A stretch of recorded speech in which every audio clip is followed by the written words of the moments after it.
ai le o whaasa o. E le o kau mawhai e sui le culture leo o le racism I ko kongo o leo ai la kou. I think o ngā ka kaunga a maka I fu I ka kou. I a ka kou kalangoa I le ka upu lea. O le racism, o le whailonga langu. Awa a le mawhai, ia, o ai loa, pesiri, ako leisi me, leisi lua sifuru, kausa, awa le last time nga kupu le mele, I ngai Amerika. Inga ke lea ia, o ngā eke mangkua le iwa lua. Le iwa lua. O le iwa lua le nga kupu le mele, Rodney King, ia, mo uma serious o Amerika. Ia, le koe kiki konu sifuru mangkupu kausanga, o ai loa pe a whai le whaasa o ka ko mele, I leisi konu sifuru mangkupu kausanga, leisi me ku aku. E koe kula I mai.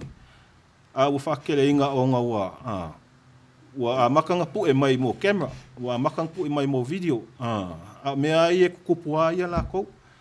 Ia sa ua au ia wa ainga I le kulango le. Mea ngai o I Minnesota. Ale mea whai tuai. I tangata Iutaia, ma le au Kirsiano. O le upu Kirsiano le upu tele. E le tasi stoa ngā Kirsiano. Ia whatatainga. E Kirsiano tatonu tō taspaia, e Kirsiano le tatonu tō taspaia.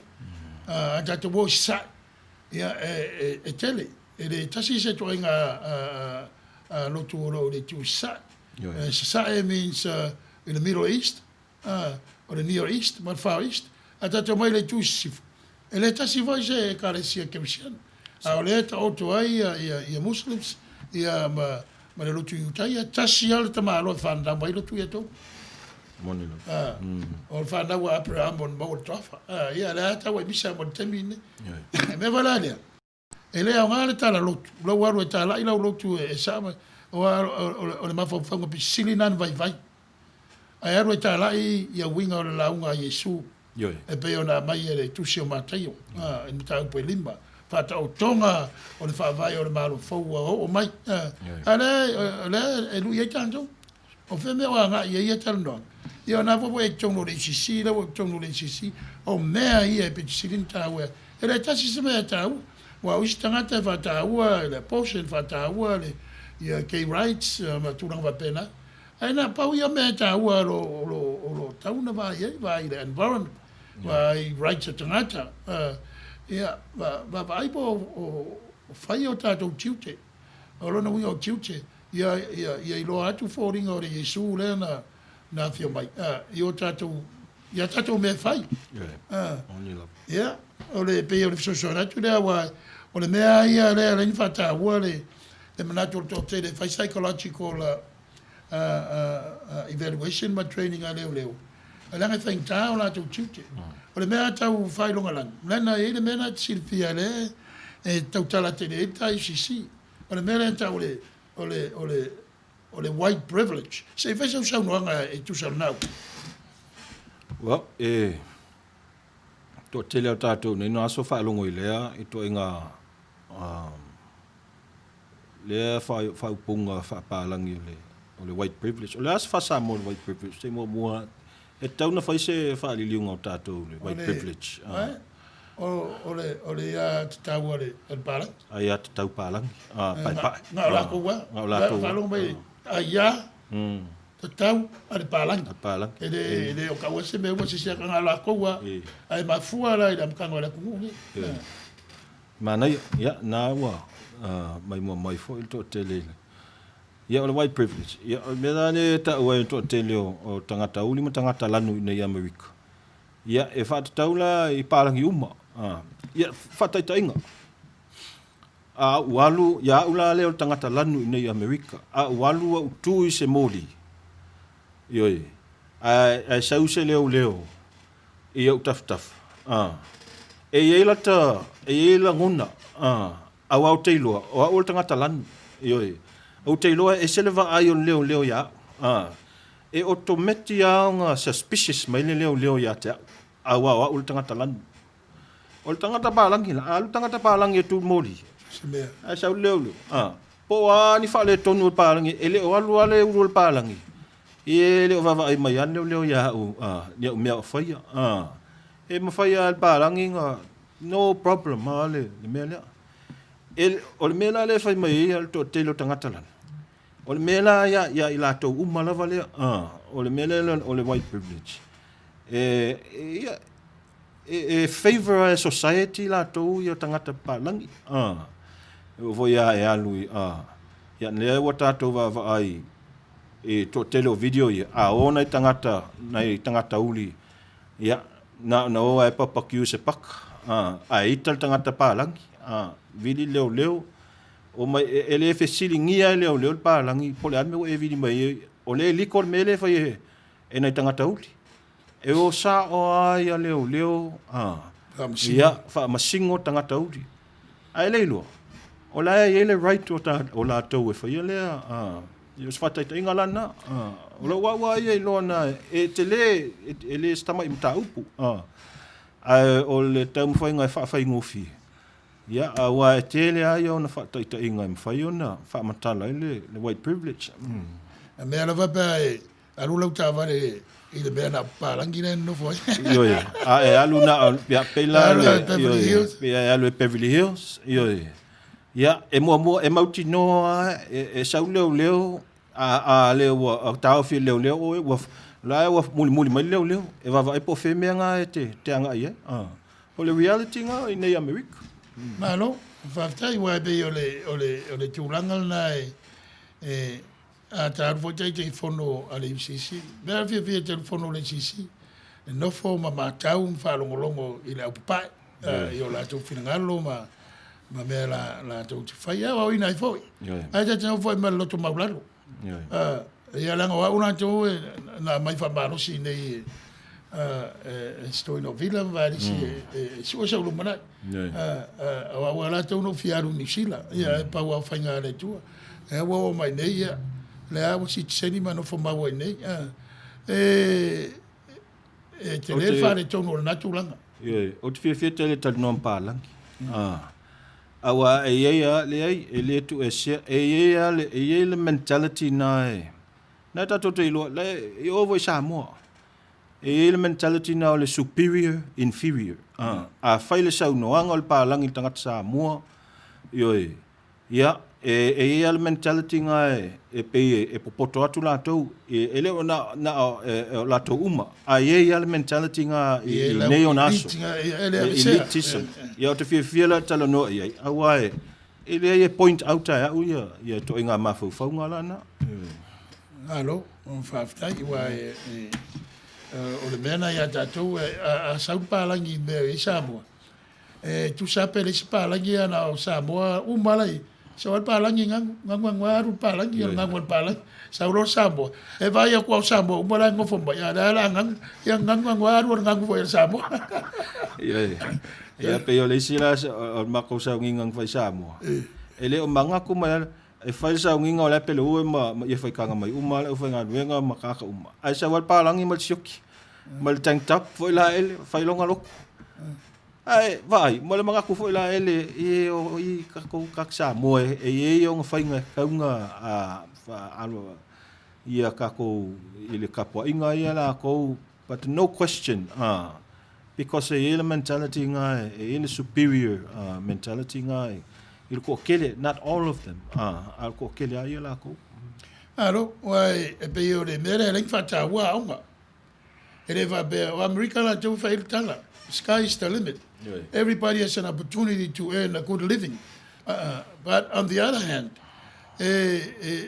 arwa rua pe tamtalo ala ve alo ia wa uma le vo na malosi a le leila onga ia faila na rue e fainga ruenga e fenga i tela ma la iliti la palangi wa ia vai le ia intato sui tonu ole o le fale fai tu la fono America po tonu vo stete e oia ia tato i California Sauti le stato sui tonu si le kashe tu ia le yo le tele voleva tanto uomo mai ele va pera le atambai tanga tele ni ale bela le ta wa nga ruenga le tu faia o tu singa ngoa o tangata o ta ua pe o ta la le uso o George Floyd lena maliu. Yo. E vai atu I tangata uli o I Minnesota. O ia me umari sa nga. O wai le tu mai elu na usa woti. A le mea e tawa. O le palota. O le mela Amy ai. Ia o le pawa le I tangata uma. Tu sa le ale palota ale tangata ina I ula school pele I adu fo sa o. Ma le palota ale tangata o I mai le university. Tangata ma mea o le si le right ale tangata no fo America. O le palota ia tele tatou le pa ia I mo lango me sa tatou I the South Bay area. Le wa sa tamo le sfai o misi. E fai tanta wivi me tele ia me skoma. E le sa mo. Ia ai o le me palok. Ia ka ko va ia le lua office full mo le. Le na fai mai to tele ia mo tangata ia mai Lucia wa lato o mai influence le palota o Amerika mai faf. Wa ia I fo yong fainga. E o voi le fainga o le palok. Wa kau lose faith ia. Wa kau le se fa ku kuanga I le fainga. Ele mfai ele va pe ka ko kele o palok ka ko pe palok. Ia ka mfai e pui pui ale. Ia le mamalu o palok. Ile ngai foi vai kau. Awa ale se faith o kanga ka palok. Ia e fai kalanga kau unga I kanga ka e palok. E fai tatu langa o le ai ta no pele I tam ta upu e winga ile me o lo I tatu o tunu ora so manatu wa oena e so fuam fa na I America ola awa ia meta to ia le according to the records written by the city the county o era county e pisili ona to tele ia minorities no foi se watu la fa taro o le sunga ile fai au no foi nga le Mr. Tisanga ia we vai da sunga vai au fai do nickname ma lo fa tasmai lo sunga vai au ma lo fola sa fa longolongo tu lava I lau sauninga nafi ia I pele fa manuanga le tua I lo soifua tonu avea ia vala watu se kare sia le yo le tele kare sia la vanoa ia ai lo fatu ma ai tulanga le au mawai le state Utah o ai si vita wa lima o le lava tulanga le fia ai le palangi tangata udi por tangata lan ona ala ia e tali ni fisiti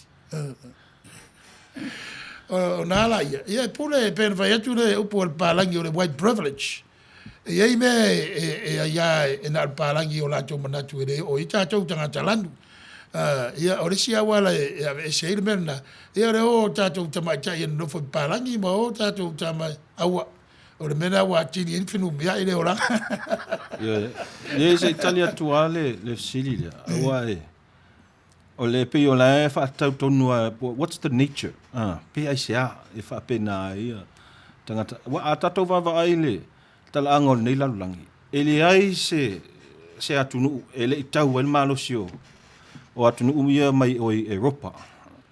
Le fa kolone. Wa influence le fainga fa Europa ia atunu ole la yo atato va ai la ia tato Samoa. Oi na vaya ia Samoa sa e masif. O palangi. Oi na vaya Afrika. O no o Afrika.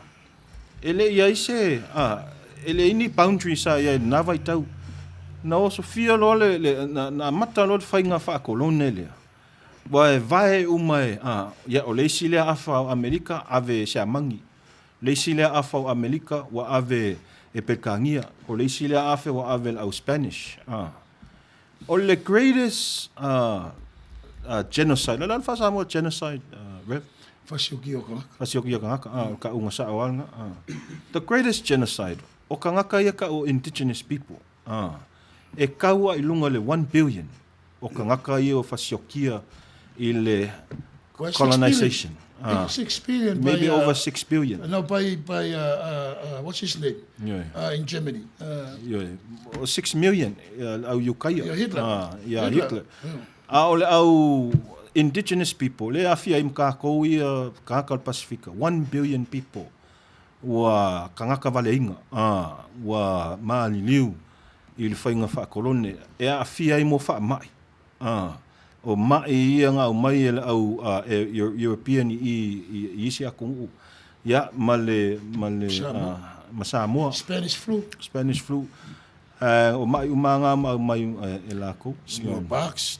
So I think ole mela ole mentality mele ka ole palangi ole ideology ole ideology ole mafaufaunga ole mangaku o nga wala ko pule o malalangi ya elako ke sili ala ko sa o ala ko me I don't think e palangi ngeunga so wale ko mafaufa penga waka mai wa lofa ai ole ko kele la ko olo o iai I mo kulanga vo ie fai makaikai. Olo o iai pea ia ko inga mafaufaunga ia. O le mela le fai ngakai. O nga kako ave e sea pe kao fia lea fai ngole o le fai longolonga la langu kaka. Langa e o fo I mo kula fongo. O la kou ie fai makaikai o malo. E ie ala ko mga kufapea. O whankala le mo the average person o kanga kalawa ia o nga kaofia lea I ko inga mafaufaunga but for me it all starts I kokongu al ainga o family what is your family teaching you kele o kai mio ki whaila o kalvau mala whaangau e kokele you don't have to be e ke kokio e protest ako wole a onga koke wa ai o lai whailonga langu maseisi whaasao ya maisia me mfaya kala ko ingole Martin Luther King Jr. You can do small acts with great love. Me la nga it starts maka inga nga o nga kako falfangi wa ale kam fai kako e fole mfama ya e so solo ai pe corona le wo le ko yango ya sei si ngi vai ko ngi America la ole me tupu pe mai ele le vesile o solte ole toi la vea o to tele le fama wa o le ua militino tangata e fainga ele ngata I mele wa sau no ia le malo si fainga malo a Europa wa o ele la langi e vai o tua I por wa me fainga o tu la fono wa me va tu fafo e ta wa ile o tangata ya onga I me ma I me ia e paul me e a po langa ile mo ni tu sfalo ia le fam sino le vesiene o fa no ma swafa o le mena specifically e fa pitoa mo malo tu no tas al men fa isia mania ai le tu lai mai fa nga malo I tila ia fa ftai wa o ese le tau mo la ia pe vola o tama wainga wa mo na la o tama wainga I Europa va vai museums I Europa e o mai America wa tele tu pe fa me o la fa wai me mai tu o mane meta ua me lo ta o ta fa so pito e o ala tu tanga tu su e pe archaeologist malau I Europa me e o vai la le fono le ta o G7 e na o atu no ma mea atu no ma Russia o fono e fono ilea fono le faso so ina o te mau inga I lalo la to vai le ape tai America le si tatu a mio le o la so fina galo le fono ile G7 le well o le power ali la o power I mean le tatu tala no ai nei America le ta o vanga le o fa le anga mo fale o mo looters malea foi mo rioters le ta wai nei a tato vavai we are on stolen land nei America o fanua malau ele ia na ave va malo si e America mai nei tangata ia we talk about this ele e tauna differentiate ka ko le mele o kaukalo mal mele o kupu pela a faingi sa nganga o kai e ngai e makango fie but o le kaua what are they doing o ala ko mele o faia mai kua e fa ngau yo ia inga ia falo fangi ka ngaka ia ko kele o kai nganga au mai ai luma this is why e fainga kai ka ngaka o ko trust ia kai o aku umalo because e se kala e fai a e se foi mele fai mai kua mele lo ka ko ngi a mi ko po kiki inga ia please ia ko ke lo ka o le facility la le G7 it's all about power ngi la lang o ai ke le power inga ia fongo ngi ka ngaka ma ku o lo ke le sidi piko sidi ngo ke le ia ka ma ainga a ka ko va ai la how are they pe fa feonga mo la ko power le o mo resources mai a ka ko ia o aku ese e ko ke le o ka kalangu yoi awa e vai e pure e Europa le fongore yoi o Canada o Falangi o Siamangi o Ikadia nga sapangi ara kungura mai Asia o the United Kingdom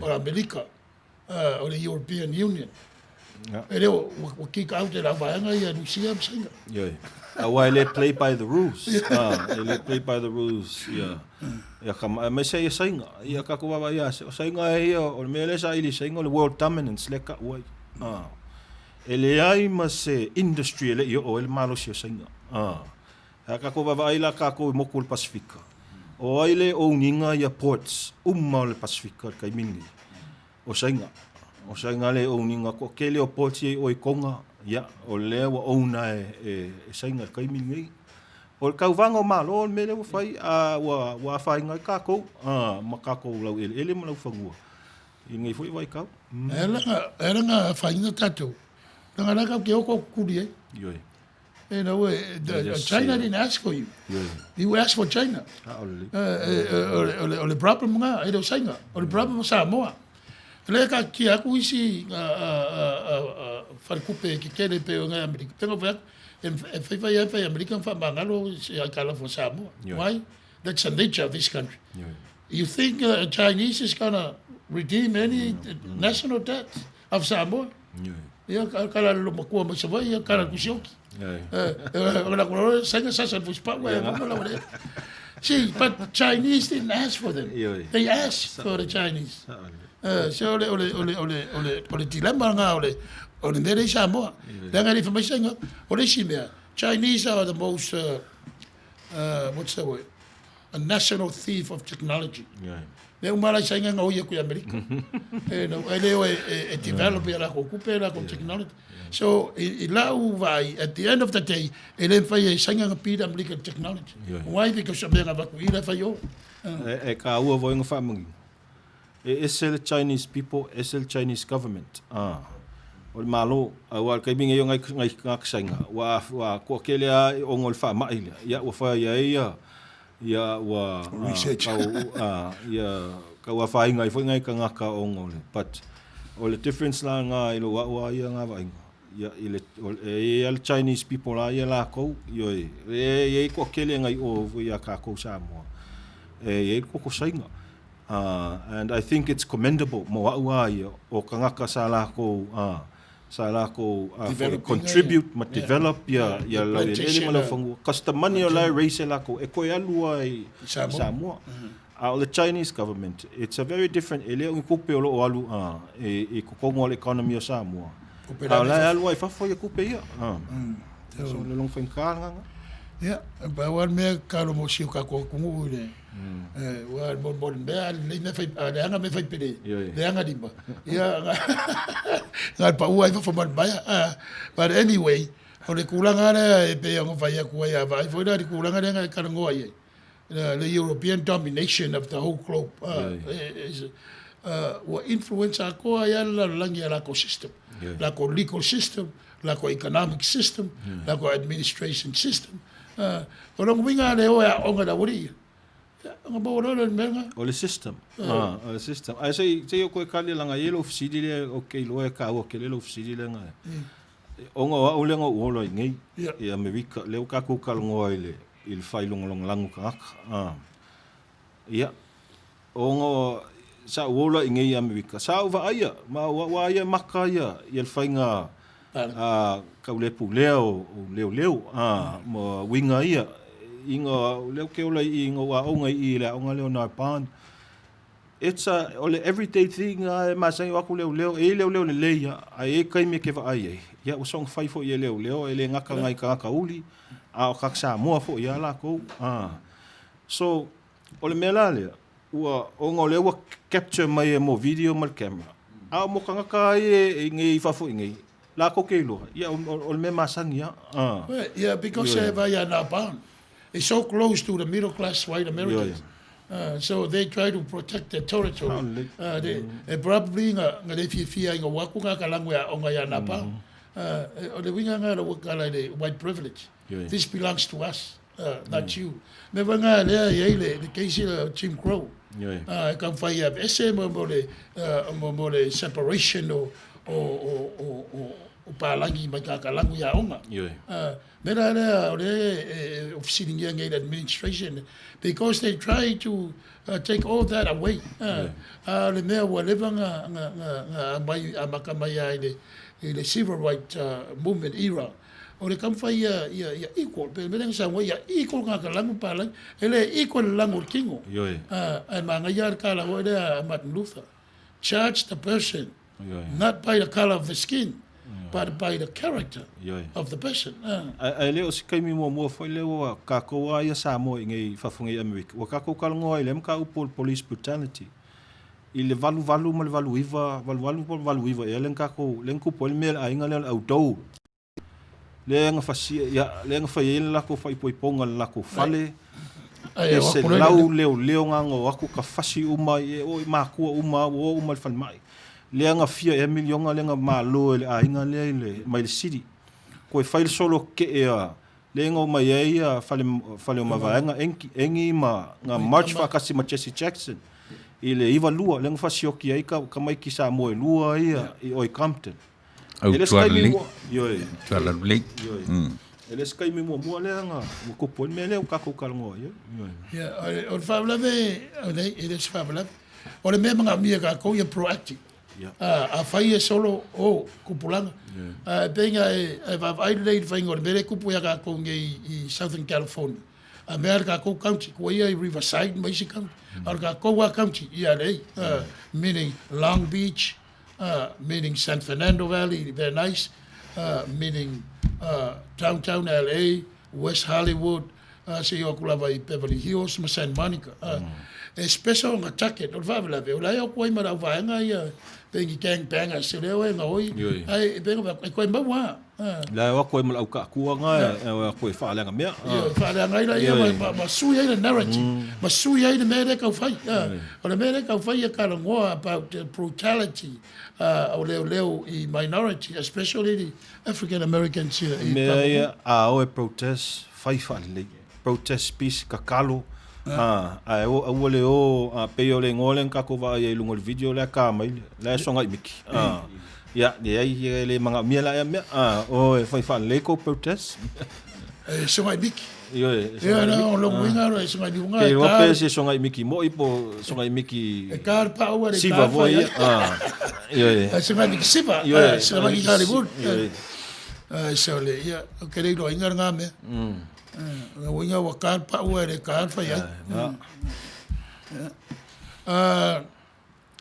ole se le va ver ka ko ke le ya fa ka lo fangi ya ri ra sungar va kongu ko ke foi wa mai a wai mai ka ko fa moi Tatu leo lo mafta mai e inga I tangata e whape mai pētarian facility a te wila tangisia I o te ilo arawa o lau sunga fia facility ia le tāua nā no whanufu atu la ua nei mai mātou nei tari au tō facility so se facility ia o lo o whaia o na tari atu anga I tonu ala tatung tāupu ia ma le toro te o lo o po uliuringi aile nei atu no Ja, so no mai facility te wila.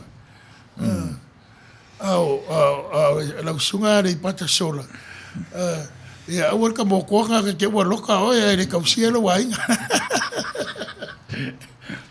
E ele me tau e lau facility de mo lusuma. Ia. E pei o le mele o le whailonga lanu. Ia. O te talitonu toa tasi la wau.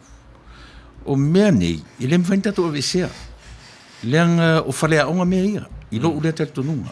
O whalea onga ea o ina ele tangata soifua ma tangata ola. E o ai lona whana wae, ma lona oti atu. O mea ia onga ai. Te pia mele o le gossip, whaitala. e le me fai le ngai sia e pero le gossip po le lalangi po te le lalangi le tau te ia so o fa fita uli ai o me va hangor so fu ma no e le sa tu tau te feo te tua e tu ma lava e mo mia na ta tu le malosi fa ale tua ta tu te ui e sei ma me te le tatu no o le kala o le takes time o le ngai ku o le fai kai o le tangata nga o la i pe ka ku sambo no re mu the village said same people same faces same language same culture sauro fapo exposed le pe la America is a multicultural multiracial multi-ethnicities o ina e ke ye saura la o e malawa ku pa o sa o me sabo e saura fa ngai me ke I ro vai ke I lo ngo awai people fa it's all about education ama ma fa fa e fa ngo fi fa nga nga nga pa ye e fa ku nga nga pa ye ma lo le u e fa fa fa e te vera bene fa ye Trump sa mo ku pa ye o ma lima ya ai le fa ka wo ku pa ye e ka ku lo le fsilia ku la awai okay lo ka wo fsilia e wo ya ka ko samo ele me fa nga vesiele e fa long ka ko ele o voi o já mo e pa o ya a pe a pa e se ma ngai ma ko la lei ya a uli la pe o va kasal va ayor kinga melinya pa uli la we yo ko nga me foi yo a va ko o le mentality la a ka ko va ir ka me kiki if you leave a 4 or 5 year old nga la ko ele influence ka ka ko ele engi mafaufaunga whaapenga o kamaiki. E friend al kamaiki ki malis kamaiki ki e ngoma se va ai. Who am I going to be friend with? Po ai o ke wo ai. O le in a sense nga le kau kulkuloa inga ia maua ume kangaka. Ai pe sa ai fo ia le sa nga o kuila epa. O le challenge le mo kako lifelong. E kako ke kau mo fai ai. E a fo inga ia awang iwa ai kangaka I le ku fa langu ile pa ul kangaka ai pe sa e voi le sa we will always have le mele racism a le kau o le al kako o fair stand ai kako e pe o kau langa e kako ke ku le ku ka mo fai ave ese le mele le fai longa langu pe kako ke accept mele ka fai mai ai ia Martin Luther King Jr. O le guilty foi le silence guilty foi le o le kangaka ele e lo al mes se ai le kaukana yo ole mam la mare le sunga ya pausa ile ila kala le la fai me ngo fai ko e sa mo protect na ia culture ma me masangi o ira o ke ro fa nga me gangs ai ke lo la pe con de sinka silence la ko gangs o la como farsa ai le fai identify me vai le lenga kupu fa la le lenga nga causa mo ma kupula nga me it's a gang mentality it's about protecting your own beliefs your own language and your way of life never way or education you have to open to the wider world fa masangi ka sese fa lo e pe o va kwasa wale e pe na le sila ka ke va mai ne parangi ile ka kala e ku runga e ka kalo e expect la ko ke kalo la ule fa vlave o ko kele o la wesen lenge America wala se language va ngai recent immigrant o la mere ku pu ala ko they come and they try to imitate the Palangi people by speaking a good English, dress like such. O whainga ruenga ka whai pe o le TV. So o le kari akasi. Unless we open ourselves to be multicultural, multiracial, we'll never be able to play a major role in the culture in America. We're still going to maintain our own little stand about who we are, but our experience, and not only here but also in the Congo UCC. UCC is such a blessing. If I'm not in sungat ko ingo anti le metaphor or incubator. The UCC is an incubator for the Samoan Collegian people to learn about the main culture. On the culture parangi. Yeah, I got confused. I thought, why the cases smell my parangi? Culture parangi America lako. It all depends what part of the country you come from. When I say culture parangi south. I say culture parangi south in New England. I say culture parangi south in New York. I say culture parangi south in Texas. It all depends. Yeah, but Africa we got from here a little bit more to the left, meaning that we are very progressive.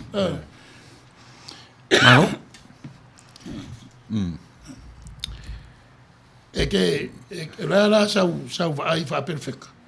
La sunga veve.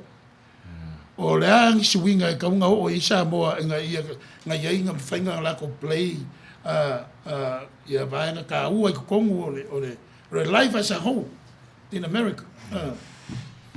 Well, I think all the reality le we kako. Ko kele o kako fanga u ele ko fo isa mo.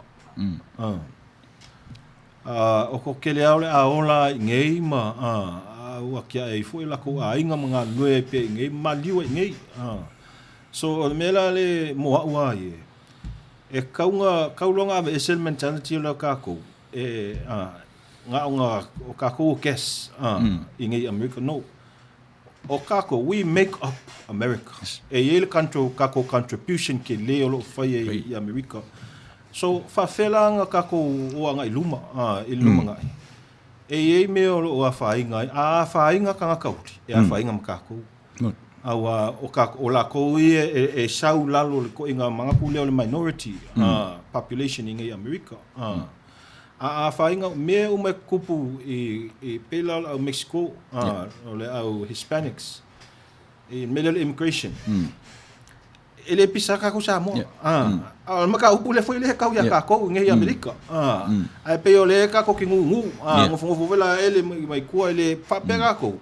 A kako le pisa ele ase me no. E ele kaimi e fika ya i maka ko inga maka upu ia. Las kako me I always tell kako las ka ko me fai anga o George Floyd o se o skama Samoa. La ka ko ki va ai mai o la ki kinga mai pa langi lunga ke. La sa ka ko la ngonga. Ile me. Then put la io oe i ko ko lo kingo i ko ko community male oi o ka ngaka uri ngi America. Ole fa Yesu nga mo. Look into the experience of our neighbor.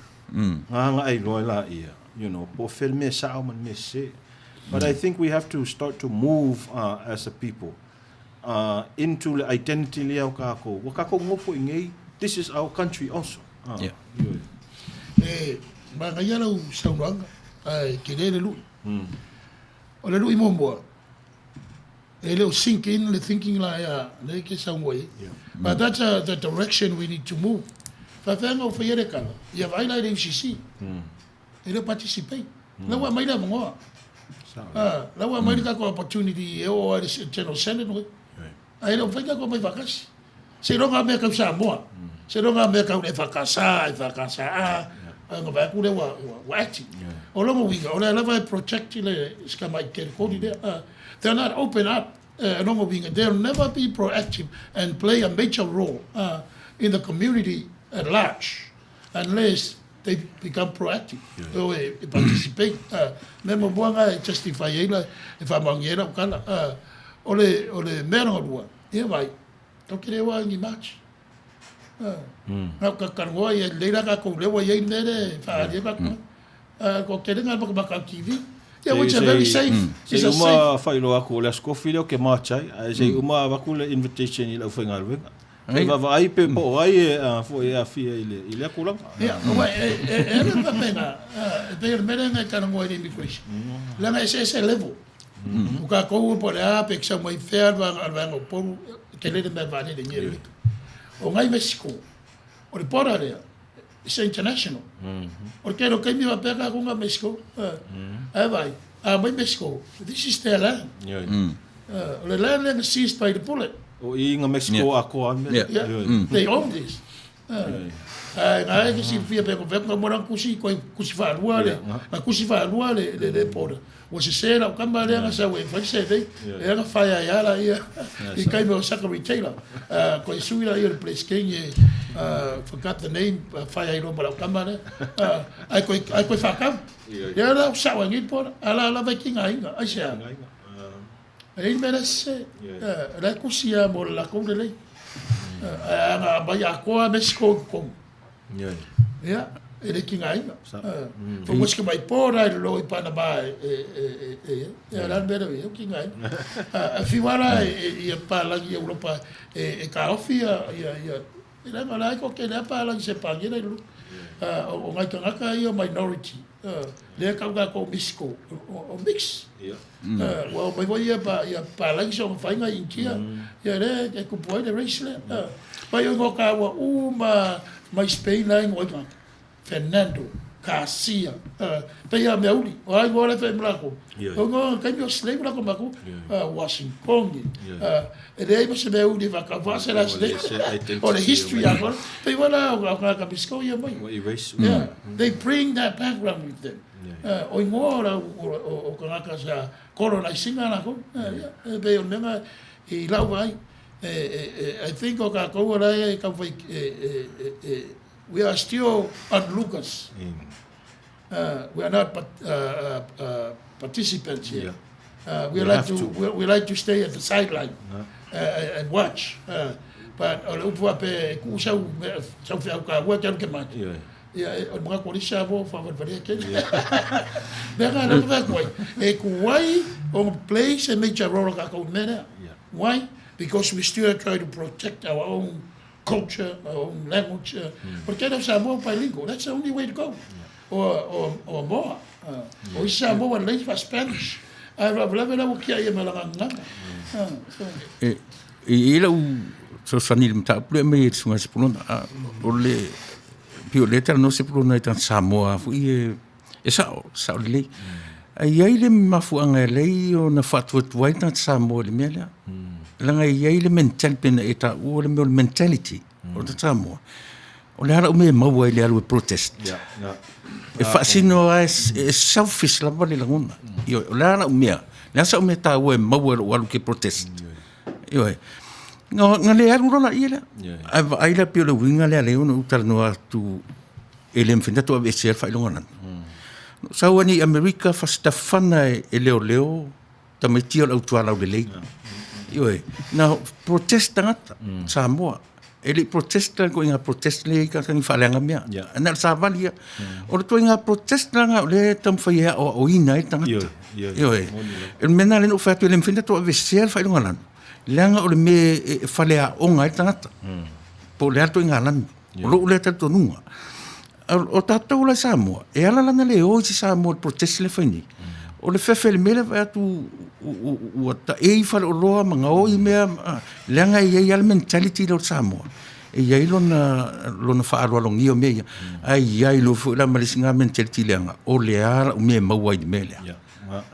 Pe ora na fai lora na ve sel mele o fasilia el tanta ia o le ala o mea nga mo I ona le le lora ia ai pe yo le esa o ai lo saunga ai ana le ai foi mo me yo o ta e o fa malama ma e fai ka wa ia sa mo ngo e sa pa ia se fa mo fa pe a wa bo lo wa ko ngele se fu ka sanga ka ngo ia mo ai mo movement ia ngo march for a Boston New York Black Lives Matter fa lima ka usanga kaluai ngo walu I ol mele nga finga wa ngai ka inkia Standing Rock fa I voi le finga ngai ka Hawaii o I Mauna Kea ya ngo walu ai fo o le mea fa me ka la me ke voi fo ngamia oi la sa be mau ai fo ia me ko nga mentality nga o nga o ai o nga ese fai fe au ese au nga ai o ke va ai le ya Yesu ele ngofo Yesu I lo ngu nga anu solo Yesu I fe e kala e so swangi o lo wa ia le o ke la kiki le ia mfai le malo sile ia kai mingi mfai ngo walu lend a voice mo ngai kanga o le mele ka o le solidarity inga ye lo le ye fo inga yo ko uso ye le siku yo ma ko sa pa ye le fa mo yo o a fela na lo fa mo lo sunga e tatau la o na o atu e mana wanga i a le Samoa Solidarity International yo o le ma to te fono na nei ia e fa ilo atu pe ma fa ina fa ilo atu le ma to te fono na nei ma i lunga le sum a le fa mo mo la stofi ia e fa ele peaceful march e le fa ina nei lisi e alui fa fo ila u fa ngaluenga wai e fi awai ina ia tato wo sapsapai ele tato te le o protest masa vali ono meio lo tupu mai tebi nei mo ile whainga leo wa whaalea ngai whale ma. O le mea lava na mafua mai ai. Le umo le ola sta malo le George Floyd. Ma le tau mwhainga lava ina ia hio. E umal tinga, how do we heal? Now, how pe whawhen tato hio le mea. Awa emna te mantua le mea tu pui le iwa lua. No mai ia tangata Samoa, no mai fo ina i tangata uli, i tangata Mexico, Asia, lango, mai le wha moe. Ia lo wa ia wa inga ia le tūlanga lea. Yeah, it's a symbol. Ina ia lato wa ai mai. Le ia fo ia mato wa ai atu maalo fatu. Ia i maftianga fo ia lo whenga ia ima lea community. E whesiri lea mai wha mole. Whamul mole pausa ma se pulona, ma na ia mta upu i whalongo. E whamul mole pe le ma whai o na iai se positive side o le upu lea o le whailonga lanu i sona winga ro loto. E whaonga aina i lo le whaonga aina pea i lona negative side example. O le whetalainga a Yesu na o saumo e ma mai ai le o e marolo. Noi ai sa te tau o na sau e whaaola tangata uma whaamole. Ai, e do au por ale positive side e vai pau mele ke whainga o whaiaku. O le diaspora i le big T. Por whasala wina o tangata i lau ele. O le whingalo o le tua. Wa tu ma vai fo whanga. O small T diaspora. O whatataua i tangata i utaia. E rei whapea na matalanga buenga na latu leo Paulo o ia na matai o na lui le vai i mua meo whairunga lanu. A wā lea watu ala wa apostolo wa o lata umotangata i utaia. E mana e mo moli e tultala lei na o ina to Yesu i lalo le vainga wha i utaia. Tu la fono me whapena le veki Paulo. O tu la fono na i utaia. E re fitau i o tangata no ese. Ese. O lono winga al whailonga lanu lantou, ole ele se upo e nakati. Ole nakati,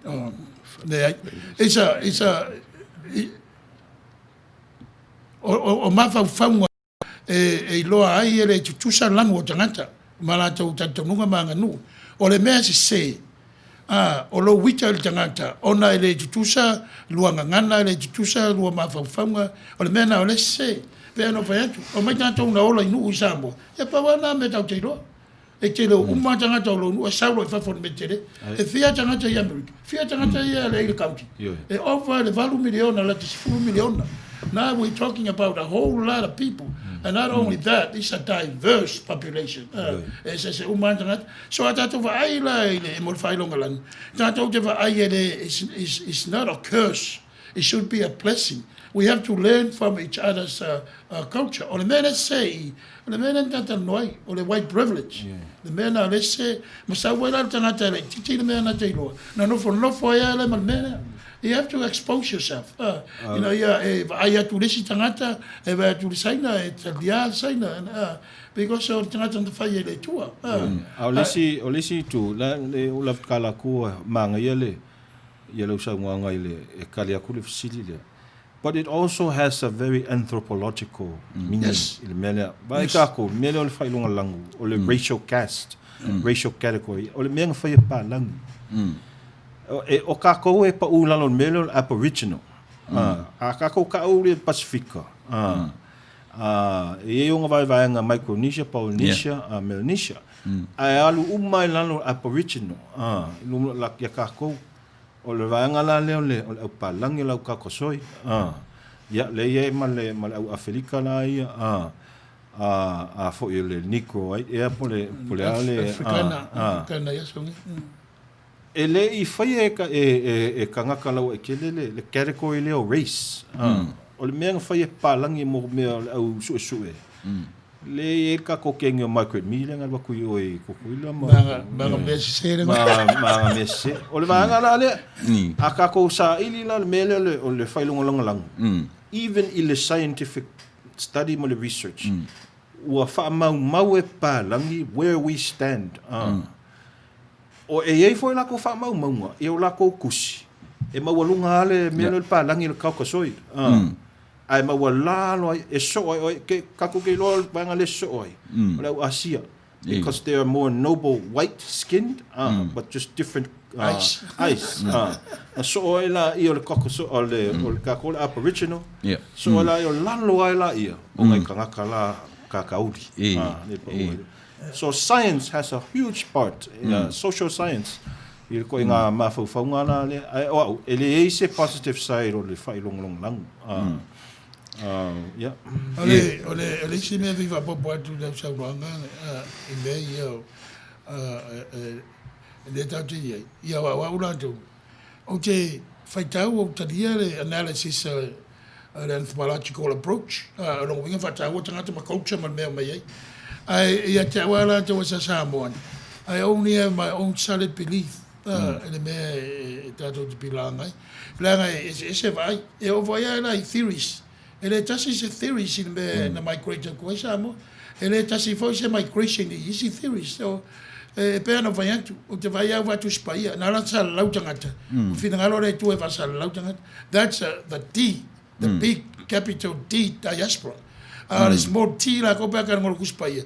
That's pertaining nga o kanga ka yukai ai va ka ye. Te o me nga o ka fa nga ia suria o I paperia. Ia o marka minga yo la ta yaspra. Ala ko fo is. Yeah. But valoro. Ai. O lo fa pe mai o te me te tala pili fa talo fa la sunga I fa fenga nga rem se plona tanu wasa fa pe fo I le malo fa lo ngia sunga I fa fenga nga pausa ma lor so I fu amnia. Manuia le onanga ia na faaftai tala fatato'o na mata mai o e Lenny Crease na taʻitaʻina le tamaoʻaiga soso'o atu Roma se I o'o mai ia Peretania tele la ia sau siamani Iapani ona o'o mai lea I le malo tele o Amerika o nei malo uma na feagai ma le fa'akelusiano ma nisi talitonuga e lima taʻitaʻia ai le ola fa'aleagaga e ola lelei ai tagata I se tulaga e talia uma e le toʻatele o le fa'ailoga lanu ua mafua mai lava I le manatu fa'apito ua pa'u I le ala a le fili ae lē o Iesu o le vevesi o solo o le culmination o tulaga fa'aletonu o pulega ia ma le se'e ese mai le olaga lelei ma le fa'amaoni ia Mangai le history ka uri tu si la ro ga malo. O le history al kuspaia la ko e fishing kele ma la kele. I le mea matai be o I fainga malo ia a sana le sit ma kaisala. Ne ma o mai le upu I ngana le o po le Greco-Roman world. Ia ko pa po mai kisiango ma be pena. Ai e va vai foi la malo shaman. E kako ke ofo pe va fea nga sao ia le fili. Ia kamane o ikira. Wa upu I fanga ikira le fanga ka presen. Upu le ikira nga bukula mai fa ia shamangi. We gonna make German great again. I swear for the back au all kwa fa de Congo. E la ofisiti amore lutu. Tatu te tonu afa pe mafai ona o mai le tunu ato Amerika fai se fainga I mel fa la lavele tu le metemini. Tatu te tonu e umai. Ele are kulang. Umai I mel o fai ngana. Ele uma e me le e kupu mai pea. O si o me o le educated e kaka. I mo behavior being over yaku. O le me palasi education. The cops or the police. It needs to be educated properly lang osongi. O le way cameras. Where we expose la ya la behavior what it be also la. Fango fiang identify me vai. E peso la I le training ai o leo. Inga ia fai la ko ngat wenga. Well, if I kuskusi lima ia ngaka mai ngaka, because they have to treat everybody the same. Pe on mera sa ngai pausa. Lo experience for yao. Ilo sa wi Amerika ia wa una ko sa makua. Ai le penga vese ai experience ko ngol malo. Ngo va ia ide I makua o whangongo ai nanga kerea o palangi sa I ko ngol malo ngol la kapi. Sa ka lo lakpi per ka ngi ai ko ngol pesa al maringi. O me fa lango I le mea la ki fenga ai. O fenga mai o ele tua ba o ai fa ngau Amerika mo soi fua ai Amerika. E se foi la ko vainga. Wanga le sui Amerika le va pe ku mau pe. O ku pulanga le va ngau mo kaimingi. They're born in a totally unique different era. O la high technological era le wanga mai na ko o pu le satellites male social media le kako langa I Amerika ele va pengan nga ai o sa wa Amerika le lo posa e kasi ska praira o ka vale ia o en tena ya adu nga e ka fale ke le kio wa ngeina kasi alme o fa nga la ko pe lo ka vale o la cell phone ele ko mga bia ni si me suenga o le address o posa piki ka ngaku ko ngora o la cell is wa avea you now all right. The house is on your right. Ala binga ola kala. Ola sa la langi ne tatu ji. Ma le technology. Olo va ia me. Nei mas me ko lilo la langi so ngi. E nei fesilia o e langa le o melunga I le usime le sipitolea. Ali pata sola o lea la ua ilo atu nei o lua isi fai fe au lea e fa alonga ta. A tatou va ai ia Trump. E le ai se mask o whaongaina. O lua le ai fo ni lua mask. E tatau o na totongi le lua ta iafe tā la. E whawhewhea o na whaataitai mātou ia o lua. Ua sala o lua. Ia, na, malaya, malo, whaatai. O tinifu. Kari se o kari ko ya sola la vasala e mkanga luenga e ke vai mai o inka ngaka I ma kaf mar ko rua ma ko le ko studio au Trump o la si o mbie e ave ma ve ngaka fa o lo nganga mo lo ma fa la ma ave o le mkanga luenga fa pa ulo ko fki a ko mai atinifu sunga asu atinifu on semo solo mua mai tangata o tausia tu la fono ona solid tu la fono. E le tatau I tangata o tausia tu la fono, o na soli tu la fono.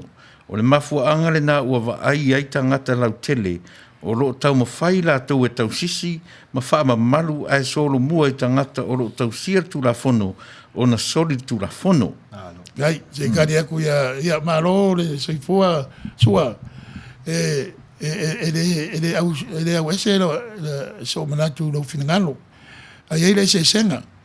Ole mele ma je ye tono le potum nei to tolu ama to le vai ma savali tu la fono ole ma mask ai le venta utala I through the mask se fa de kula mask I vai de so vai ole la mask e fai ba wa me tangata ai o place que ninguém vai querer lo vai ngai ele fala pai como foi lá com mask lá lá se o mbia ela tolte lo tangata e que vai every situation requires a different action and reaction o le mele me jaima wa le awa ma ya ma wa ya o le ama te lo ma ele bo ma wa fa ma mask e fai pa ma o taval ya ma fa lo lava malo faftai ki tasta tu pes vai tatu foi.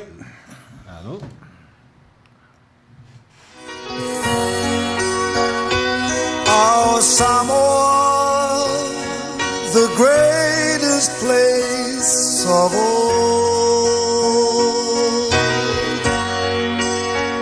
She is green and blue, lush with beauty, and hearts as pure as gold.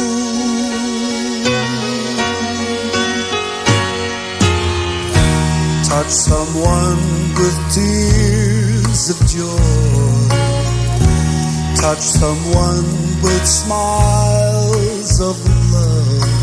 Oh, what happy feelings from such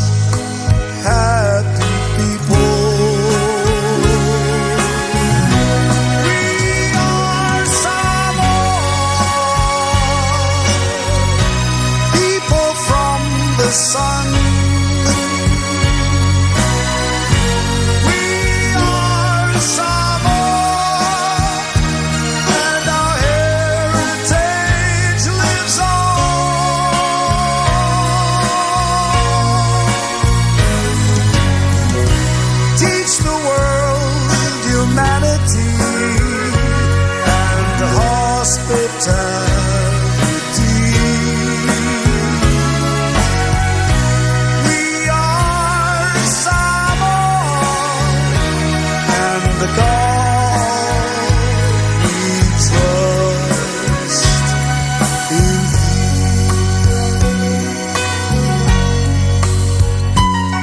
Samoa e pele oe isi o ufatu. Ole a se mea e ao na fai e tau tuai mo oe.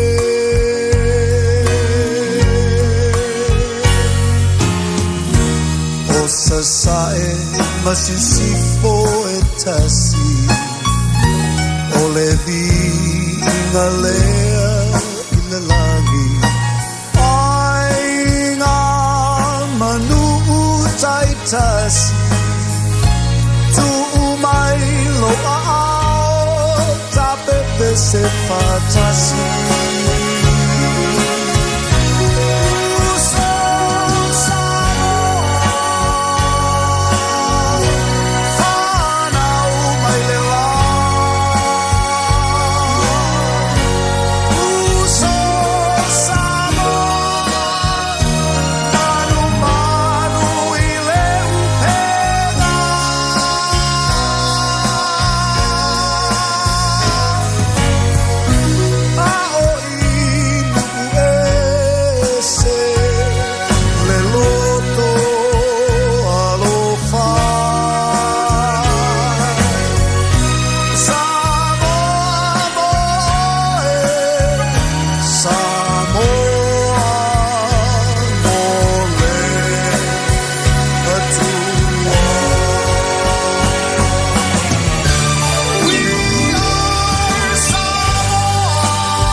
Si fonga malia na whanana le tamapia ia e matai mai savai ia e nofo ten manua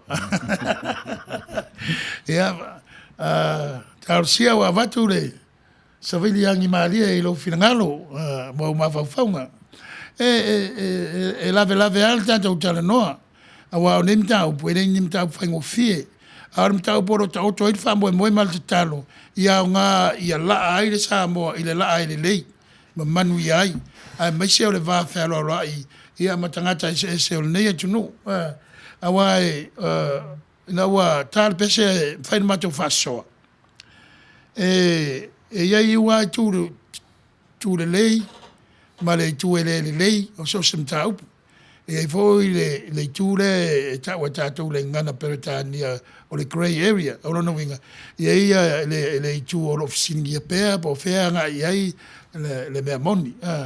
Wai tau tere au tātou, o la wama natu leo mai le lai titi o la tu nuu o tātou mai, lai titi le vai.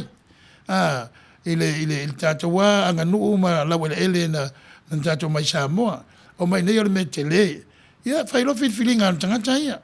Whai la vai sau tangata o whi pālang, ia e tauna ta wala na mawhau po la me, wala ina whi pālang ia le whi Samoa. Whai whan sau la mo sa o whi aru sesi lotu manatu e olai. Ia, o la ilo na mafau la na ia tali e mafuai o na sui la na tapoinga a o fea lava le mea nga il tangata o pu moni ana tanto te iloa ma le mautinoa e le aise e ka le sia te te no funo foi po le ale lotu pe mo fua ni mea foi mai pe a po le a e iai lava lau vaenga e fai o le tangata fatu tu o se ka le sia e tinga lue e le se ka le sia e alu tangata le nga lue po le al tele po fa mai o lotu pape ni America te tele fa sa e fai e me fai o lotu pape la fom pe fa mai o lotu mamona e le ini tu pe fa wele ka le sia ma lotu fau ai la ta fa yo e fai tono lotu ai lo na e ma fuanga le ina di lotu fa ye di lotu o fiola i tulanga fatino ya le ola tino le fa ila nganga al be mo ila va ta ta uti lo so se me we di tanganta lotu e ta wana ye fa ma oni ya na me la fai e na ye lo ai o lo ma lama le swinga o lo na olanga pe va ta to nei America sa vai la utala yo ma wo mana malo ai te lo ele so va la wina le malo e sa fafo la tu le si e vai lo o le malo lo na lumana e va na ta we ma to o le au lefa they have no other choice but stay put ia la to tua ele vai le tu le o lo fo ina tu se fu ma lo le tua ile manu ia le malo me vona o te le te mawa inga tutuila ia oe na tele tau sanga tau tua i malo a lau te fo i po pa pena mai po ia tele la tu sao i di tulanga o rikana mi ma inga ma karesia i po tuna pena ai le se me o nei me uma no tau tunu e uma ne vesi ile tulanga le o solo te e mal fala nga o ai ia ona toi fo i ma le tato virus le COVID fuiva ai tele me la mawai e ben va tu le se me le o manino tulanga lo yai le olanga le tato yai is a high technological era le me le tau te ola le me se me le manino muliani e tele fa la o ngala tato mo me le wali sun fale im fale ngabe e uma le toi fo i to fimadi ona tu la i mai leo se su nga leo a mai ele sia o nga fo mo tanga ta umba o e ola muli e tu langa ola fa mai se su nga a leo ia mata to fa mo ola le ia ole mele ta fa ye ni fa mo ia fausia ai manofoanga ia mai tu malo ma le tunu ina ia nofo fe alfani ia tanga ta umba o fe alfani there o le fatu tuaina e leo o tangata fa pe fo tangata i leo o lona winga ia build the trust of the community between the law enforcement and the citizens either in the city, the county or the state o le mena o le mena mia so tatou tangaru umma ya wa se umma tatou experiences i America wa o si tangata ia la ta fiso o leo ave fafo su o si tangata ona ansa mo ya sa mo no file mo le ta fia se leo ele yo ia in be fa pe ese ai la tu langa o tangata umba ai le mea o ta auto i to tono le fa mo o le trust ia iai le fa tuanga o tangata anu ma la tu leo i tangata anu i o la tau tai i o malo i o la tau tangata anu le ai se no faru la tau i Washington de ai e o tangata uma i Washington e palota paua pe lima tau sanga o fatu la ngai tau sanga e mafai i o tangata na whanau na sawi nei se tiseni ai ona aru le Congress ia pe voi the Senate no man fatu la ina ia qualifications o tangata al president lava i se longa al tangata fa na via America e leila se tutu fuat e palo ta uma tangata o tangata ia sui por fare o sui por fare o sentoa o tai no ma sentoa eu vou al president ele va per tu president e moi lava le palo ta o system le America wa uman palota la tele on palota le meta o electoral college e fua i lunga o state o la taula na fair palota mul e ro aire le tangata o la ver prestene pe majority de malo ia pe minority foi pe la titi ni electoral college e malo en palota ai o le maybe sitting tower o le ia tangata ia tau sile Pero vai se uma matou in California. A me se California i sauti. E fai sina sawa matou i le tūlanga o le upula al palangi o le progressive. O rono winga matou e matala na matou ai i tūlanga SS o se fua male o la lo i vaenga SS. Pero vai va le lotu, pero vai va por kiki, por la lava. Bena rencha o sa masana vai lo por le libro. O ia o tia i fa fona upu o le totali aso nei. O le upu le o fa nga aso nei o le progressive. The Californians are very progressive thinkers. So there's a saying, overall, they're not.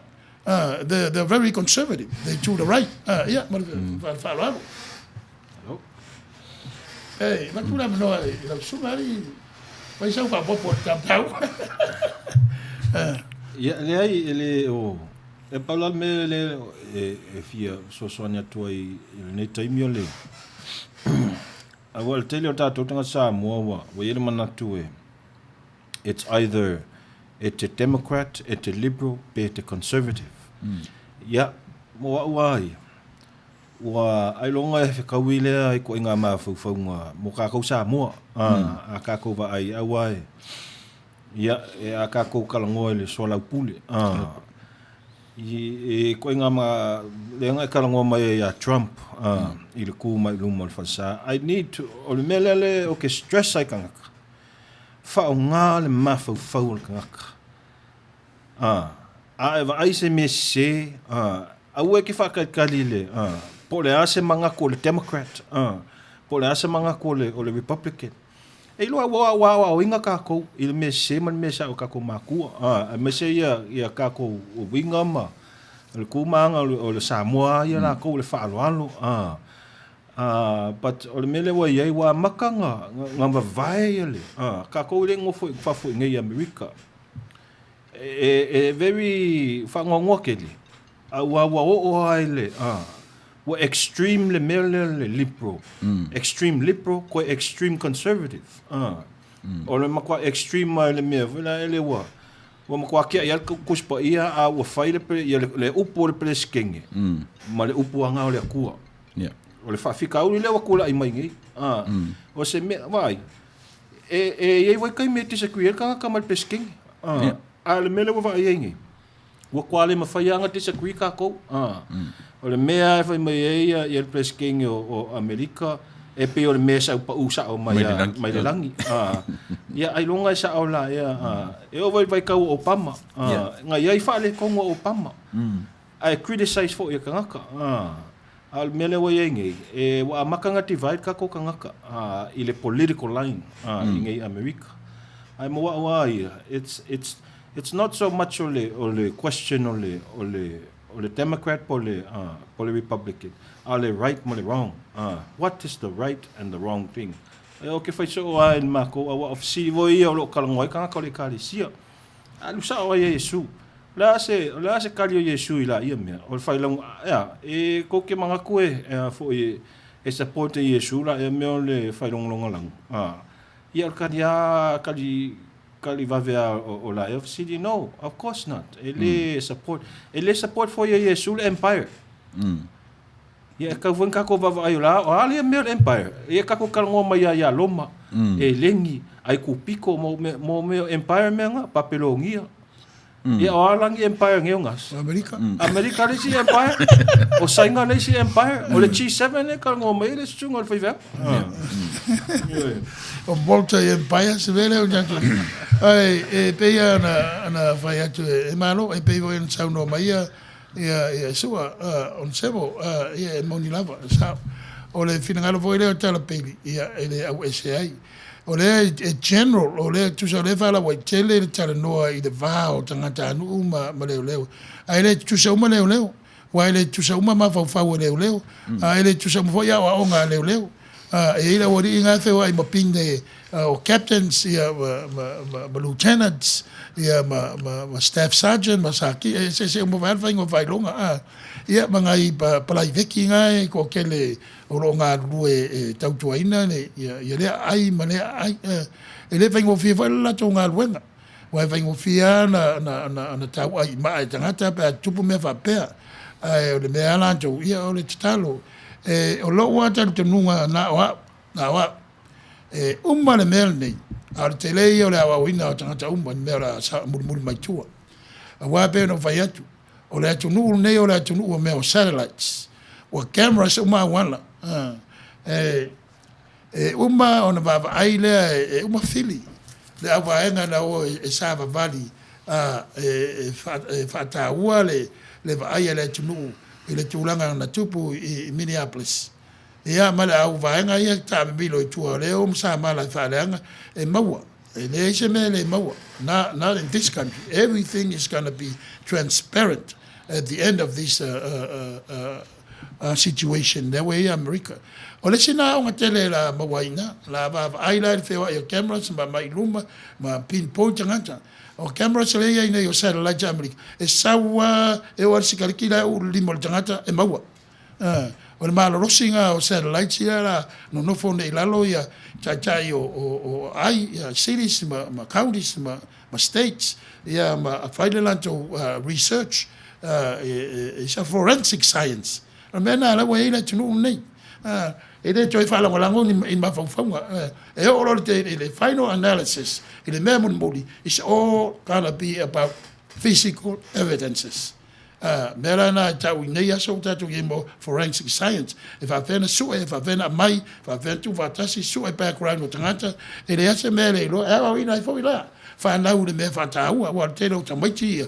Ya le fa nga be yo le fa nga la wori ma tua ye e fa ya la mi o le nga o tamaiti. Ya e pe na sa no pause. Ya ton vo la no na tangata ma tiva na oi mai ya me tau ngata fa lo. Ai bo murmuria o ta filo la wala si de tu e kasi va se vai a fecala e kasi voi vai mamma la ku limba ia me va pena va na wo e fa tau le black market ai e ma wa ia so na tu na si va tu si ta tu fa salonga le ta si va moli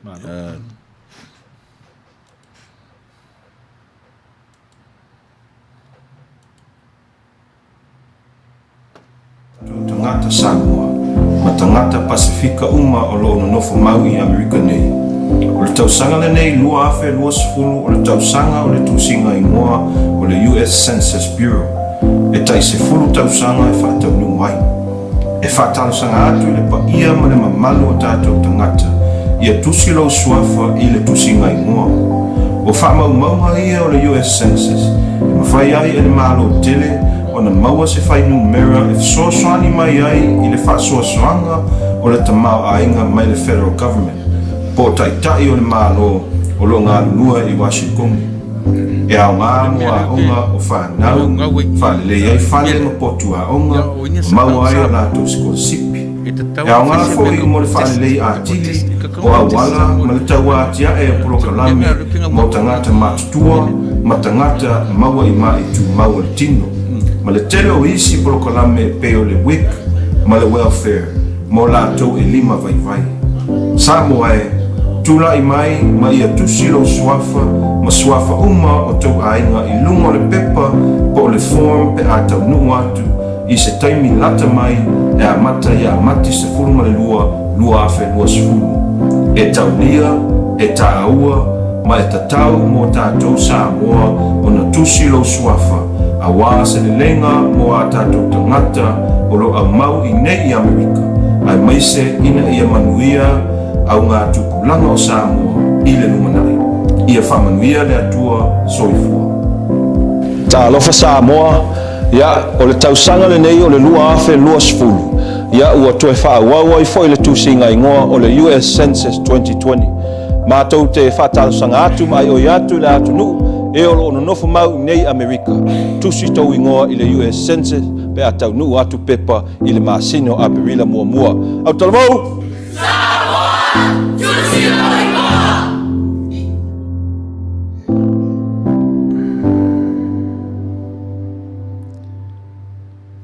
Ia, whaataro whata mauli, whaatai moro sao tatu proklame le nei fiafi. Ia. O le ekalisia na sunga le whaiwhe au le leilea ma te nofo tūrunga nei. ele puara sa mo ruli tu o tongia de lope ma la mai sul venga a malanga ka le sia o le leina o va nga o ma Trump ole sa ma tau tala noa pere tau na o sa mo sa van ele o se me te o so e aru la to e pongsa e mo fai ya Orientation. mo fai ya o nga fai orientation there should be explanation America o le rules of engagement e ye on tu la fondo me na o tangata na yo ele o pongsa o le vai ele o pongsa la o dia ka le fale i tua mo foi fai na tua o nga e fa vesi on ta mi no tu le tua everything must be explained and put a strategy in place e te le so nga haru pongsa i se mea e jauna ia le a onga le fa mala maina tu la fondo o me fa pe me na a yenga ta le aru le marcha a le sunga va fenga ine ia o te lo la valong si le fia le marriage federal rules of engagement and how to exercise your right as a citizen or as a resident o le city po le county le ke inga ia pui mai o ia fa inga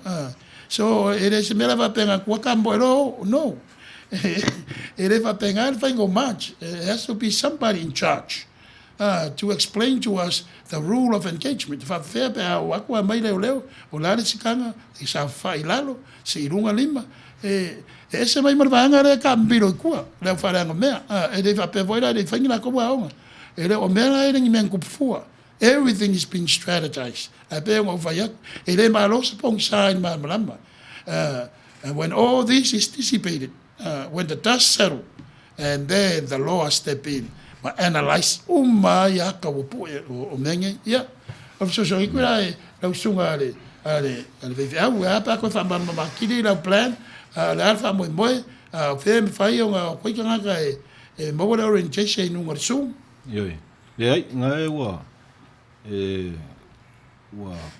nga o pa ya la sunga le fe nga ko langa protest va ya e sa le se me nga ku ka protest e long fai nga e ka un fai ya ma ula fongo ma me ka un fai ke fo ka ya o le si o ngai me ya ke lo mai le me kai mi mo sa fai la training ya e si yo nga wa yo ma ave ka miki le ke va ai lungo o aka le o ka ma ave o la ko fa nga un ai o mango fai la wa ia fa nga uma au kalvo ngo fo uma fale a fai la pela o fai fe au ya e ma fai nga symbolize ma represent ya wa ia community a ko se vangale ia nga iska but e kele o guidelines ole because e kai me dangerous ai e le fa pela e o ko nga kapela ma ko nga ngo walu le lua fes ful ma le ongo i oi North Dakota. Leanga vevesi ai kangaka ia mai kangaka inkia Standing Rock. I le pipeline le sa fa kamfai le vanga e fau. I lalo fangua malau e leonga kangaka inkia. Ngai ai ia kai mi sa vevesi ai. A le mea mo ia o le ngafa o leo ngala ko a makaria le ia mo vesinga ia sa fa inkai kulanga ma nga spray ai uma kangaka ma. So, you know, but you, as a protester, e ke kau fiofi. Po le alava, o le philosophy nga Martin Luther King, o le non-violence, e so fai uma me uma o le fo e counter o le violence. Awal nga kai mi o Martin Luther King Jr.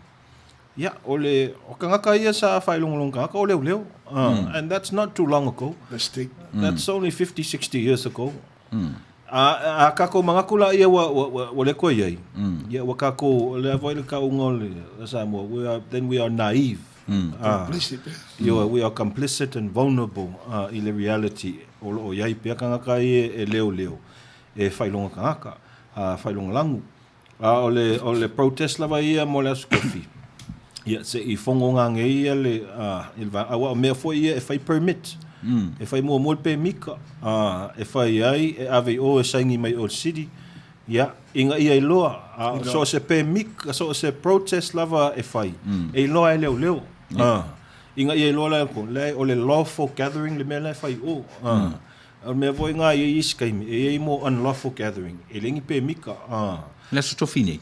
la stofine le la tam fai e fa tau wai yo la stofi ia o le la fai na nei ia le mato fono on na fai lo atula ia le il ne foi vai anga o tato polo kolame ci fongo o taia fou ia tulango o le protest mo tangata Pasifika e voi mo community o Konga ia la Micronesia ma la Hawaii ma le au New Zealand la Maori ia o lo organizing ia le tau mfainga mo la stofi but a very peaceful process ia o le solidarity stand ia mo ngai kangaka ia wa afia kulanga le police brutality malo wa e mena I mamla mai ele va fonga le kio ese mengo le riot that's illegal that's not legal ese mengo le peaceful march to address a political issue ele pe ona sa no ve o le melen fai Martin Luther King o me voi nan fai inkia Gandhi ma Gandhi nga pa wat vai nga malo per kangia non violence o le me vai nga fai Yesu tenga nga fa sa ka lo I tanga Yesu he was a peaceful proclamations of God's will and good news kinga nga me nga sa Yesu there was no violence from Jesus' side mga also o le violence nga sau le government o loma makaikai o le malo o yukai nga kai mi Jerusalem so o Yeshua ia involve langa ia message is non-violent it's peaceful alva level mero ku o ye karisi wa involve mo violent march ia o que le lopo ver kus pa ia le ma ile le ko nga chichi ole ka ko kus pa ia be fa ya ko is polo kalam kasi ya kus pa ia e fenkanga o e mai le amkanga wa ngai le kasi se sos nga mai kusi o ku va kasi in vengeng fo especially ia eva be wat vengeng kwai ia o kwai Samoa venga Lenga ko fuale ole e karesia malanga fa aldi winga ko fu tanganta ma manga ia ole benga e pengo ve ole mea o kia makaya o kia makale la unga Yesu lunga le monga o nga ka oko I le mea a kupu ma fa vai ole mea a sa ia ane hava ma fa lo ale ko fa fonga mai ia o sa ngwa ku le sunga I fa ngai ora la war voira vai o se vai o que se vai o anga que se vai pongsa uro ele poi leima o que le ai ese era le voria fale nga me e o fale nga le sa valinga I ole peaceful march to address a political issues yeah le ava mal fala ia nei tangata ia mafuta me foi le sunga le fengainga sunga le fai au fangadino Samuel wa popo Maro ya ai wa fu nga ruenga lo fama lo mai de sunga fangalido ya sunga tiuli le fatai o te loa so se nga ruenga lava e situ la fono mo training de lei ai ono o so ringa o so fuanga o tangata e ai taimi e se ai o ina e langona ai e le tangata lon se ina ua tupu se fa le tonu o ina e to e mawai le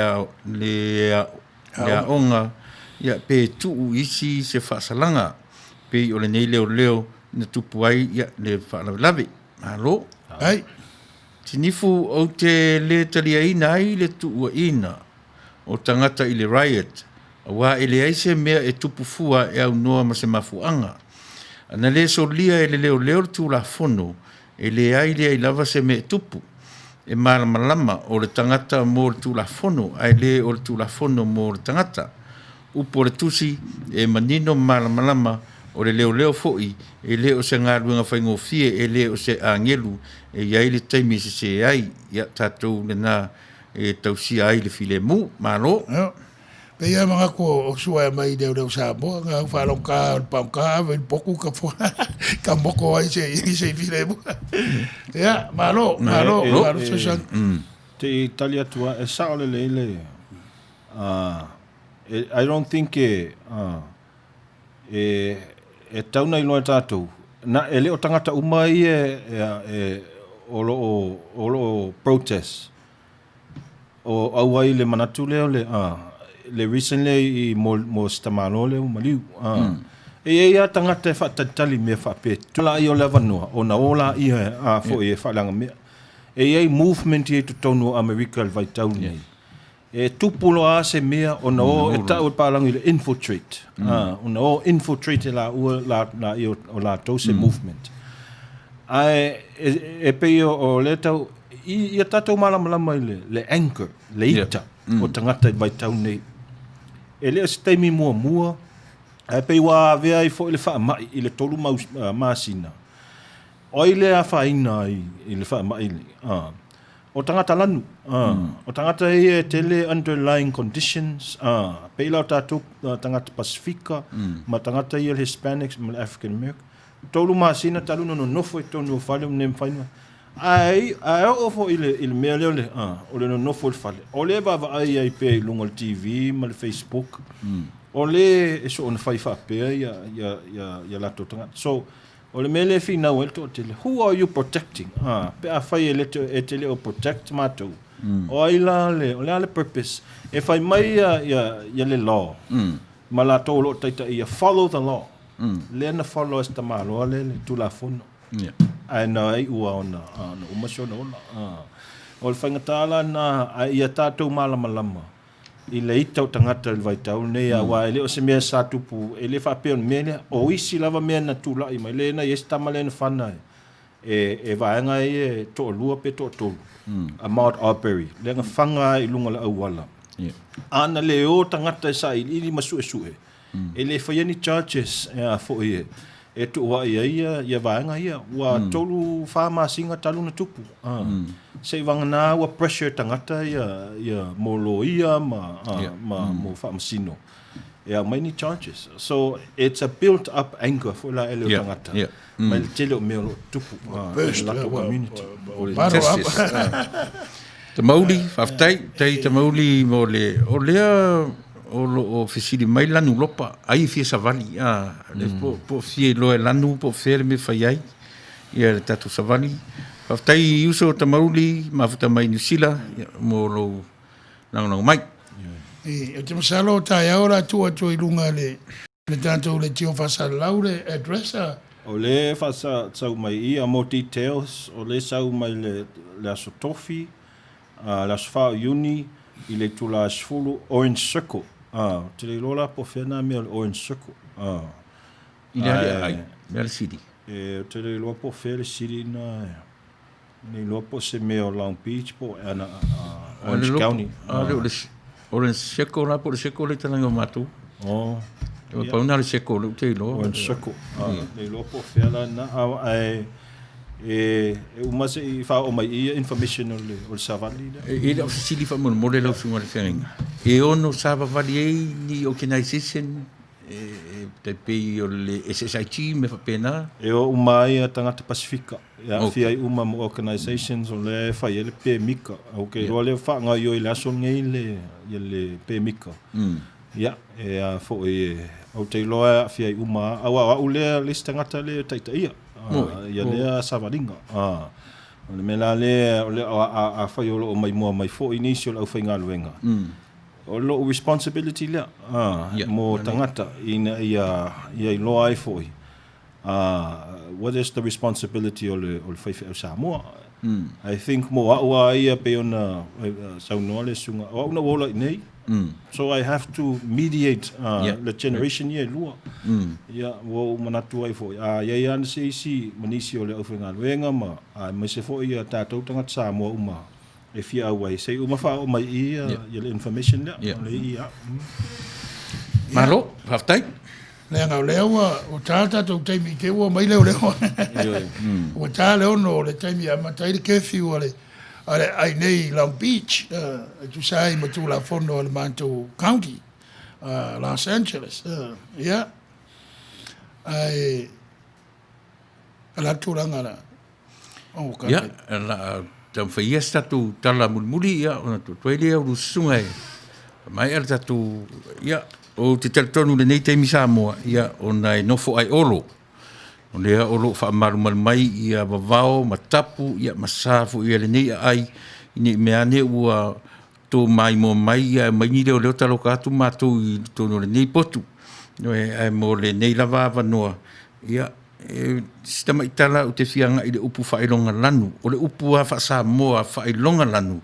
o le upu whailonga ele titia lona tuna le lei a lona le tele ina o ina le upu na sau le upu onga sau le upu ilo i loa le iloanga la a ilonga na sau le upu onga so se mea onga la wala le lei lona taununga a sila fo dai le upu whailonga na o le pua ai whailonga o le mark a tiro le si vaenga o le upu whailonga o le sign pi o le tautala ia ioane mo whailonga a o le te lenga lava i o le upu Samoa le whailonga le ma whaina tango le stangata whaise whailonga i le tino le stangata o le onga le na o le upu o le tāua na o la wanga ngana Samoa le ma whai ai ona iai se positive side o le upu lea wha longa landu sea langa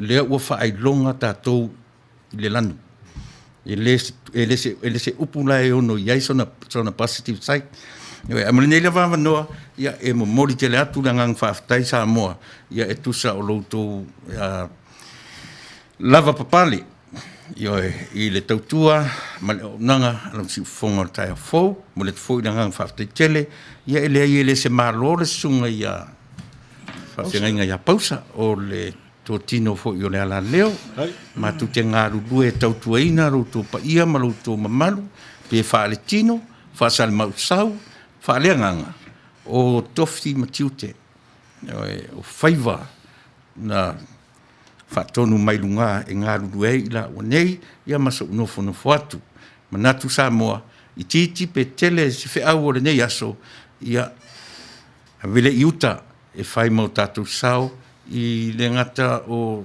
tūpulanga Samoa tu tono le nei atu nuu ia a tūpulanga Samoa o whaafonga mai Samoa e tā ua lo tu lai mo lo sao e tā ua I got to stand up for your right ia I lola o nā o ina I tātou pe whawhewhia mana ia o leo te teimi fo'i to e saule sunga I whawhengainga ia pausa pi o tasi le vaenga ia to tino o lona whanau to tono le nei atu o lona soifua mai ma ola mai le nei atu nuu ia sila to ai winga maanga ia matangata lanu matangata papae ia pi ta uana o matu whasoa I le nei ia infesili ia o le aalu le savali o le aalu le savali mo le sila fia Samoa ia o le whairo atu o le meta o le peace march le se meo se savali fo le whaatupu whaalawe e fia savali e Samoa o iai se meo e manatu ai e whailoa ia o le taimi o tō fo ia e anga I Samoa o tō whingalo o le taimi le leile nei o le taimi le leile nei o tō tātou te sāwa vali ai ma whaailoa ia Amerika mea o lo pona I ai lau sila ma lau tanga I le lau te lenga o Samoa I totono Amerika ai mo le nei lava vanoa ia e pi ona amata I le atua ia tātou te toe whai watu I le atua ia la toe watu le vanoa ia I la ua whaamai ai mo le nei taimi Samoa whaamaru watu pe a ua sasi se ngana whai whi awia tātou toi whelo ai I se taimi o momoa.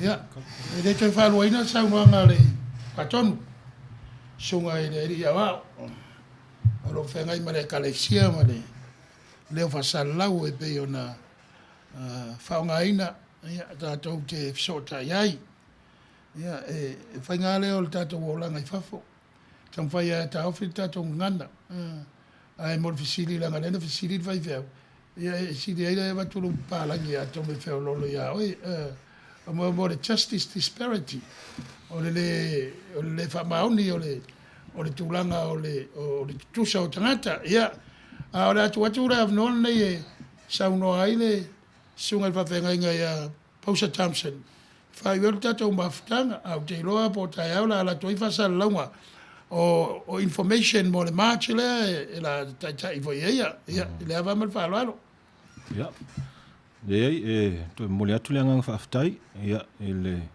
sunga le whatonu ia me se wela sunga le whengainga mo le ava noa ia ua tatou toe ngā lue whatasia i e tu sai ma le talanoanga le nei afiafi i se mtaua ia whatau le ngata i o tatou tangata o nei o tatou uswa tangata o tatou no whatasi nei Amerika ia sanga whamanvia le atua i le tatou polokalame ia me se foi o tatou tangata uma le nei vaitau o tatou whaitete mai le mai sauale o le COVID-19 ma le iwa ia me se foi ia ve singa foi ua ia le nei atunu o Amerika ia tatou talo pe le atua mo le ia mai alona file mu ina ia manuia ai fo ia tatou folaunga ia atonu e maua ni masina po ni aso tatou fia i le lua fe lua sfulu wa telena ia so fa no i le mana masina fa no lua fe lua sfulu tapsia mai le tua sanga le lei ia ina ia tatou fia i fo ile nei sanga ia ale a fai u se talo lo matou matai sili matou langona le nganga o le whaaftai le nei aso. Ua e whaatamau ainga ina o matou tangata.